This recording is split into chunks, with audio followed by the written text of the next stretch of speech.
अस्सलामुअलैकुम। ईद तो भागी आ रही है। आप लोगों के यहाँ तो पाकिस्तान में सैटरडे को ईद है, हमारे यहाँ फ्राइडे को ईद है।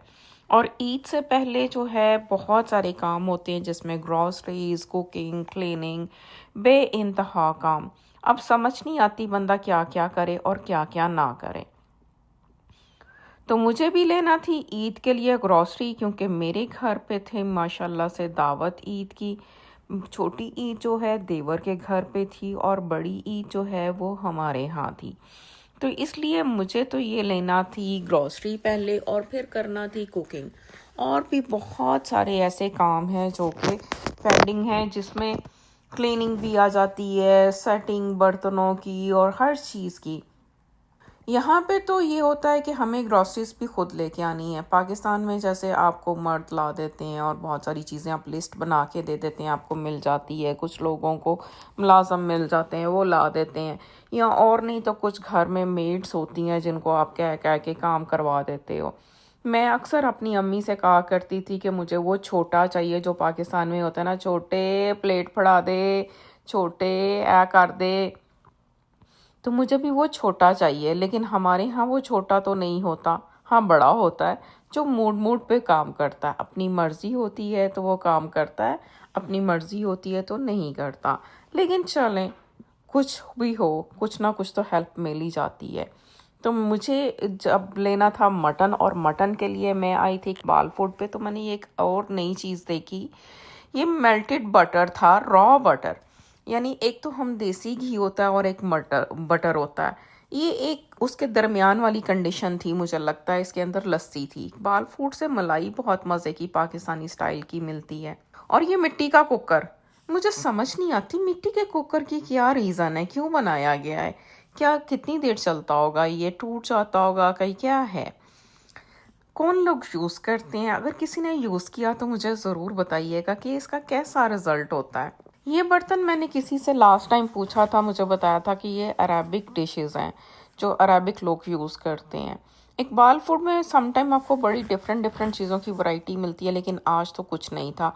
ये टमाटर यहाँ सेल पे थे और मैंने ढेर सारे ले लिए, क्योंकि मुझे करनी थी दो दावत, एक तो ईद की और एक ईद के राइट आफ्टर। तो मुझे चाहिए कढ़ाइयों के लिए, कढ़ाई जो हम बनाते हैं उसमें बेइंतहा टमाटर पड़ते हैं, आपको पता, थोक के हिसाब से। तो मुझे बेतहाशा चाहिए था, तो मैंने यहाँ से उठा लिए क्योंकि प्राइस बहुत अच्छी थी। ग्रॉसरीज लेके मैं तो, जब हम लोग घर आए, मियाँ साहब बेचारे अंदर कर रहे थे हार्ड काम ग्रॉसरी लेके जाने का, और मैं कर रही थी अपनी फ्लावर्स की शूटिंग। है ना मज़े की बात। लेकिन उसके बाद मेरा काम भी तो स्टार्ट हो गया ना। ग्रॉसरी लाते ही हम अंदर जैसे ही आए हैं, समेटना, समेटने के बाद जो है कुकिंग शुरू हो गई।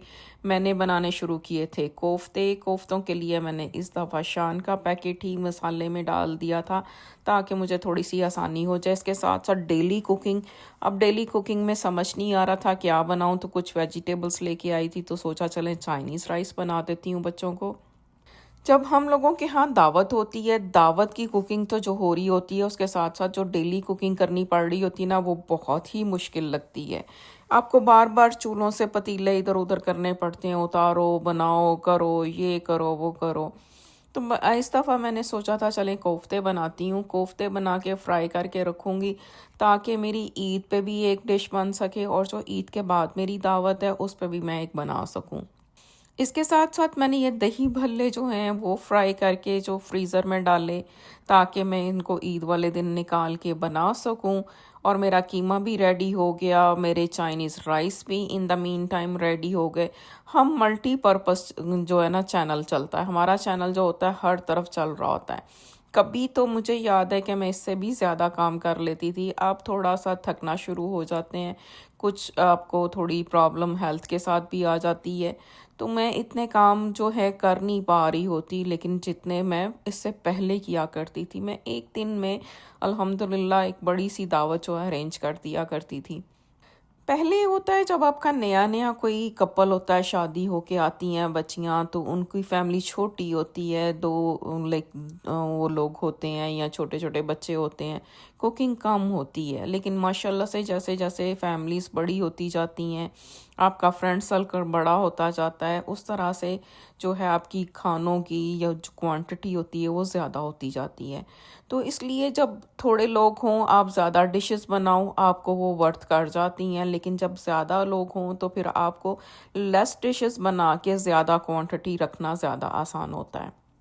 मैंने जो मेन्यू कुछ इस तरह से अपना अरेंज किया था कि मुझे एक मैं काम करूं और दोनों साइडों पे मेरा हो जाए। मैं ग्रॉसरीज तो दोनों दावत की ले आई इकट्ठी अल्हम्दुलिल्लाह।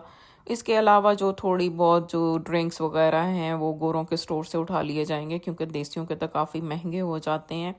हम लोग जो ग्रॉसरीज लेने के लिए अक्सर डिफरेंट डिफरेंट जगहों पे जाते हैं।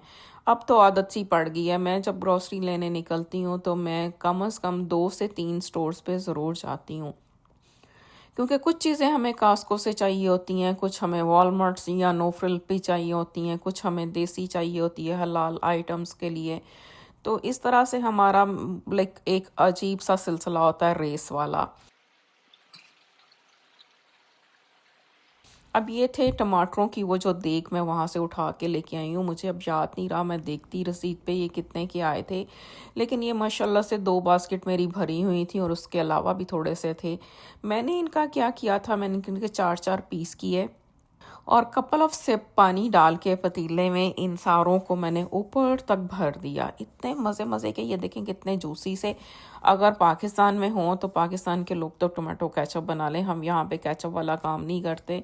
बनी हुई मिल जाती है और अच्छी प्राइस में मिल जाती है, तो इसलिए हम लोग ज़्यादातर खानों में ही डालते हैं। तो मैं जब अगर सेल लगी हो ला के सम टाइम कट करके रख देती हूँ, सम टाइम ब्लेंड करके रख देती हूँ, लेकिन ज़्यादातर मैं कट करके ही रखती हूँ क्योंकि एक्स्ट्रा काम हो जाता है।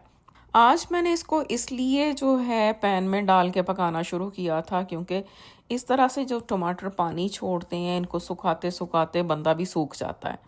तो इसलिए मैंने सोचा कि जो हम ईद के दिनों में जो मैंने खाने बनाने हैं या दावत पे बनाने हैं उसके लिए हाफ वर्क मेरा डन हो जाएगा। तो इसको मैंने टमाटर को जो है पकाया, पका के उसके बाद इसको जो है ना हल्की आंच पे मैंने रखा था क्योंकि काफ़ी भरे हुए थे, इन्होंने इतना पानी छोड़ दिया था, ये देखें पतीला भर गया।